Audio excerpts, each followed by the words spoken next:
Le personnel militaire russe serait bloqué en Syrie après la chute de Bachar al-Assad.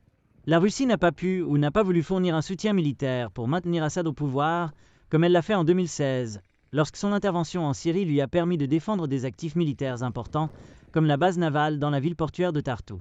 Les chaînes de médias sociaux russes rapportent que les troupes de Moscou sont bloquées en Syrie. Des groupes de personnel militaire russe seraient encerclés en Syrie, ont rapporté des blogueurs militaires russes. L'un d'eux, Fighter Dombé, a déclaré qu'il y a plusieurs milliers de personnels militaires russes et des dizaines d'équipements de combat encore sur place.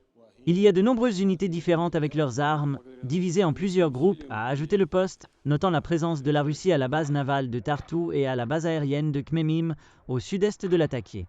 Il y a quelques jours, ils ont tous déménagé derrière les montagnes, plus près de la mer, où ils attendent maintenant une nouvelle réaffectation, a déclaré le poste. Certaines unités individuelles sont maintenant encerclées dans une défense circulaire et attendent de l'aide ou un corridor pour sortir. Un autre poste a souligné, au moins un groupe de soldats russes est encore coupé de nos principales bases dans la région. Ils n'ont aucune chance de percer par eux-mêmes. Aucune aide ne peut être attendue de nulle part, a-t-il ajouté. Les dirigeants de l'opposition syrienne encore indéterminés ont garanti la sécurité des installations militaires et diplomatiques russes dans le pays, selon l'agence de presse d'État russe TASS. Le Premier ministre syrien Mohammad Ghazi al-Jalali a déclaré que les nouvelles autorités syriennes prendraient des décisions concernant l'avenir des bases militaires de la Russie en Syrie. Dans une déclaration, le ministère russe des Affaires étrangères a déclaré que ces bases militaires en Syrie sont en alerte maximale et qu'à l'heure actuelle, il n'y a aucune menace sérieuse pour leur sécurité.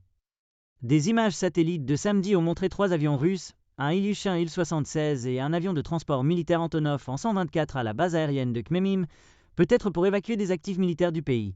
Moscou aura besoin d'un nombre significatif de vols aériens pour évacuer correctement la Syrie, a déclaré l'ISW. L'Institut basé à Washington a également déclaré que la chute du régime d'Assad est une défaite politique stratégique pour Moscou et a plongé le Kremlin dans une crise alors qu'il cherche à maintenir sa base militaire stratégique.